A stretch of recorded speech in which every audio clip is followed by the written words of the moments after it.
Hello?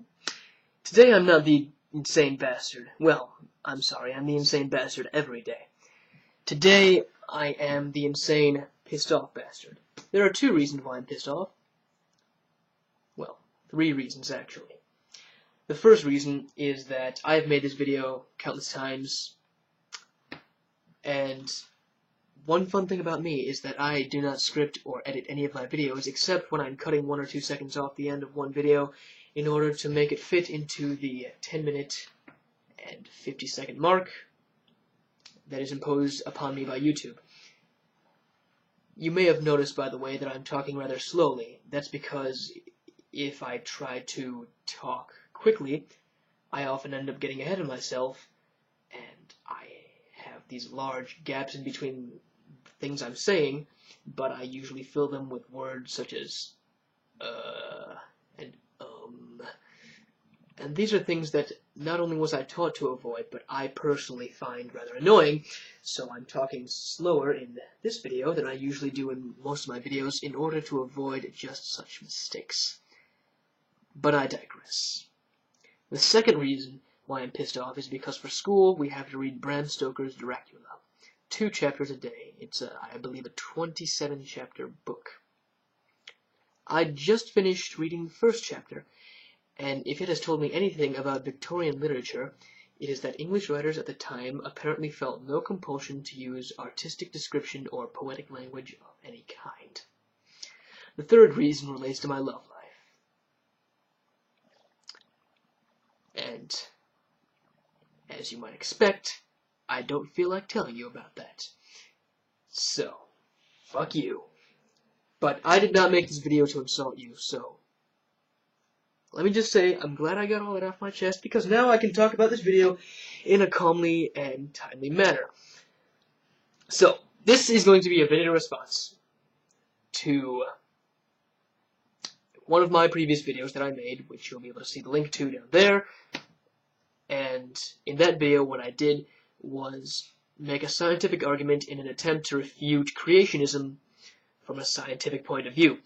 Essentially, I tried to prove scientifically that not only was there not necessarily a creation, but there couldn't have been a creation. This will be a similar video. The goal will be similar, except I will try to argue from a philosophical standpoint rather than a scientific one. So, creationism. It's been believed in for a long time. Whenever I ask a Christian, or any other creationist for that matter, why they believe that creationism is true, they say, well, look at things. If you see a thing, like if you're walking down the street and you see these keys, which I happen to find on the street, then you would assume that they had a creator, correct? Naturally, it follows, apparently, that everything you see follows that same principle. I'm going to get back to this example with the keys, but first let me use a different example to demonstrate why that brand of thinking is wrong. This example is called the Ship of Theseus, which I saw on YouTube a few months back. I will link the video in the sidebar, if I can find it. But if not, suffice to hear my version of it. So, the Greek hero Theseus is out sailing on adventures, and he has a shipwright build for him a ship out of wood, the material that most ships of the day were built out of. I would argue all ships of the day were built out of, but that's beside the point. So, Theseus and his crew sails on this wooden ship, and they have all sorts of swashbuckling, pillaging, raping, drinking, and minotaur slaying adventures. Eventually, a part of the hull begins to rot. Theseus then sails back to Greece, to the same shipwright who built the ship, and orders him to fix the problem. The shipwright cuts away the part of the hull that is rotting, and he replaces it with a brand new part made from wood. Now,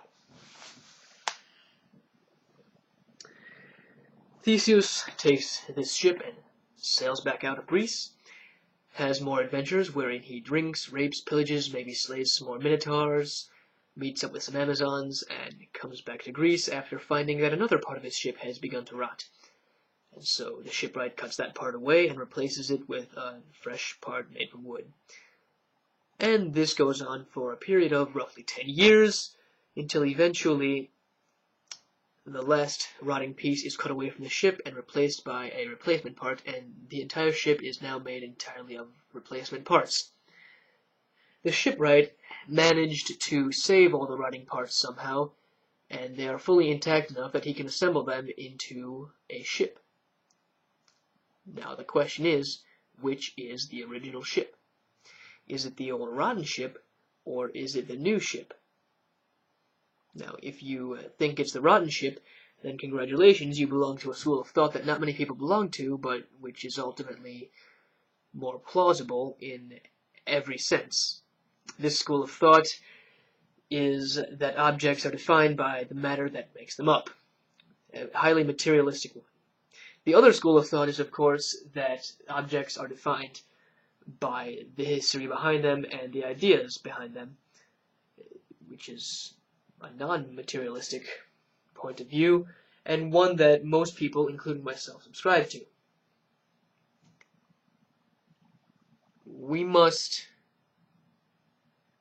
bear in mind that this non-materialistic point of view has absolutely nothing backing it up. There's no philosophy backing it up that's not assumed. There's no science backing it up, but I promise not to talk about science, so we'll say no more about it. In fact, the only reason that most people hold this view, that things are defined by the idea of them and the history behind them, is because it's convenient to the human brain. Going back to the example with these keys that I found on the street. If I belong to the first school of thought, let me back up for a minute. Let me first once again say that the Christian would have me believe that these keys had a creator. This obviously goes back to what you define a thing as. If I belong to the first school of thought that defines things as matter, then these keys did not have a creator, because the matter, they were made using matter that already existed. So in effect, they were not really made at all. They have always been there. Somebody just changed their shape. And of course, if I belong to the second school of thought, then the keys did have a creation. They were created because of how I define the keys. Before the person took the matter and sculpted it into this pleasing shape, the history and ideas behind the keys did not exist, therefore the keys themselves did not exist. I would argue that this latter point of view, while convenient, is ultimately false, for reasons that I have stated and will restate, that there's really no philosophical thinking behind it. And in fact, the only philosophical thinking behind it that I can think of is to assume God, which of course is illogical, seeing as you have to make an assumption in order to do so.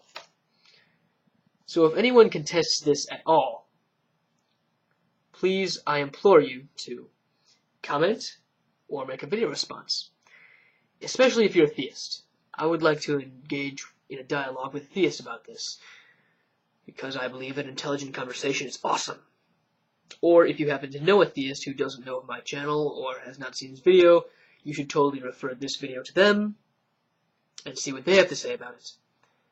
As per usual, you may rate, you may subscribe, you may favorite. This has been the Insane Bastard. Peace the fuck out.